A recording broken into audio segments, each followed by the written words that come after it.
Thank you honourable P Selva रूस जी। माननीय श्री मनोज कुमार झा जी। शुक्रिया सभापति महोदय।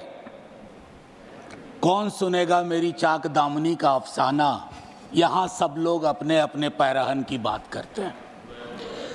माननीय उपसभापति महोदय, माननीय इधर का इशारा किया। प्लीज। माननीय उपसभापति महोदय, मैं बजट पर आने से पूर्व प्री बजट कंसल्टेशन पर 30 सेकंड बोलूंगा। प्री बजट कंसल्टेशन होता है माननीय उपसभापति महोदय। मैंने उद्योगपतियों के साथ मीटिंग देखी, कॉरपोरेट हाउसेस के साथ मीटिंग देखी, और मैं आज की ही बात नहीं कर रहा हूं। कई वर्षों से प्री बजट कंसल्टेशन में सीवर में उतर के मरने वालों के प्रतिनिधि मंडल से बात नहीं होती, ठेला मजदूरों से बात नहीं होती, बेरोजगार युवकों से बात नहीं होती, छोटे मझौले किसानों से बात नहीं होती, और अब तो ट्रेड यूनियन से भी बात होने की रवायत बंद हो गई है। क्योंकि हाल के दिन में जॉर्ज साहब पर एक किताब पढ़ रहा था, राहुल राम गुंडम जी की।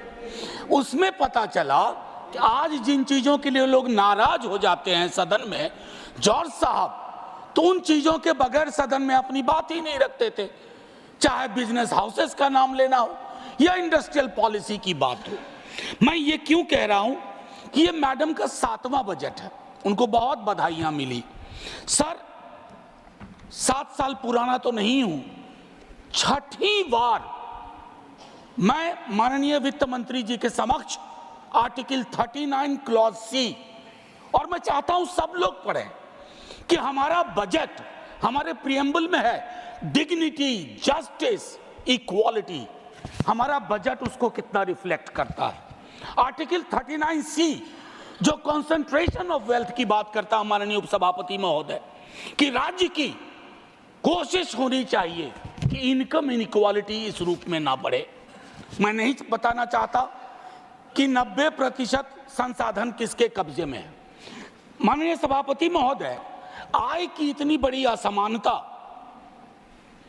परेशानी इस बात से होती है, यह मत समझिएगा कि मैं धन संचय का विरोधी हूं या अमीरी का विरोधी हूं, लेकिन अश्लील अमीरी और जिसका भोंडा प्रदर्शन हमने हाल के दिनों में देखा है। सर, दिक्कत उससे है, इसलिए आय की असमानता पर बात होनी चाहिए। माननीय सभापति महोदय, मेरे साथी हमारी पार्टी से बोल चुके हैं। मैं मनरेगा पर 1-2 बात कहना चाहता हूं। अपने स्थापना से लेकर के आज तक पहली बार मनरेगा का उस रूप में जिक्र नहीं हुआ जैसा होता रहा है। 86,000 करोड़ दिए गए। सर, अभी मेरे पास पूरे आंकड़े हैं। 86,000 करोड़ जो कि इंतरिम बजट के बराबर हैं। आपका एक्चुअल एक्सपेंडिचर 1,05,000 करोड़ था, 20,000 का गैप है, और ये मैं इसके आधार पर कह रहा हूं, मैं आंकड़े कर नहीं रहा हूं। मैं दूसरी बात कहना चाहता हूं, इससे क्या होगा? मजदूरी के भुगतान में देरी होगी, सप्रेशन ऑफ डिमांड होगा, और क्वालिटी एसेट्स का निर्माण नहीं होगा। माननीय उपसभापति महोदय, भारत की शिक्षा, स्वास्थ्य और बाल विकास की योजनाओं में 50 लाख से ज्यादा स्कीम वर्कर्स हैं, जिसमें 90% से ज्यादा महिलाएं हैं। 5 वर्षों में उनके मानदेय बढ़ोतरी की कोई कोशिश नहीं हुई है। महोदय, कोरोना का पूरा भार किसकी लाश है, कौन बीमार है, इन्होंने उठाया। आपने इसकी मानदेय, चाहे आशा, ममता, आंगनवाड़ी, रसोईया आदि, कृषि को लेकर के एक बड़ी आबादी है, 65-70% अभी भी निर्भर है। खेतीहर मजदूर, छोटे मझौले किसानों, उनकी दिक्कतें अलग हैं। माननीय उपसभापति महोदय, कृषि के आउटपुट का आंकड़ा भी सवालों के घेरे में है, लेकिन सवाल लेंगे नहीं। Legal guarantee to MSP, what stops you? Please, मैं चाहता हूं इन चीजों पर खुल के बात हो। सर, 24 के मैंडेट की एक खास बात है, मैं पहले कह चुका हूं, दोनों पक्षों के लिए एक संदेश, हमारे लिए संदेश है what you have done is not enough, और उनके लिए संदेश है एक्नॉलेज करो दिक्कत कहां है। एक्नॉलेजमेंट है इस बजट में सर, मैं इनकार नहीं करता हूं, एक्नॉलेजमेंट है। प्राथमिकताओं की बात होती है। कहा गया 4 जातियां हैं सिर्फ, कृषक, युवा, महिला, अन्नदाता, 4। सर ये सोशियोलॉजिकल एंथ्रोपोलॉजिकल इंस्ट्रूमेंट का बेजा इस्तेमाल है।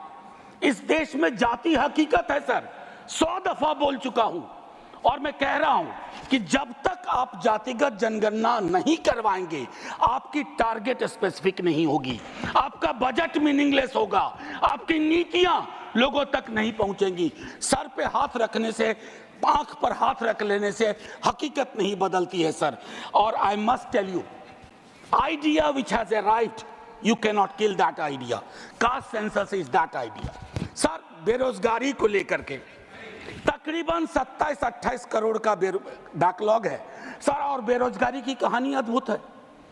एक बड़ी आबादी है जो डिस्गाइज्ड अनएम्प्लॉयमेंट में है, कुछ अंडर एम्प्लॉयमेंट में है, अंडर एम्प्लॉयमेंट, कुछ उस बस 1-1.5 मिनट और लूंगा, कुछ उस सीमा को पार कर चुके हैं। आप 80 लाख की बात इस बजट में करते हैं। आपको प्रतिवर्ष 5-6 करोड़ रोजगार और नौकरी की व्यवस्था करनी होगी, तभी जाकर के ये जो डेमोक्रेटिक डिविडेंड है जो आप लोग कहते हैं उसको आप एड्रेस कर पाएंगे।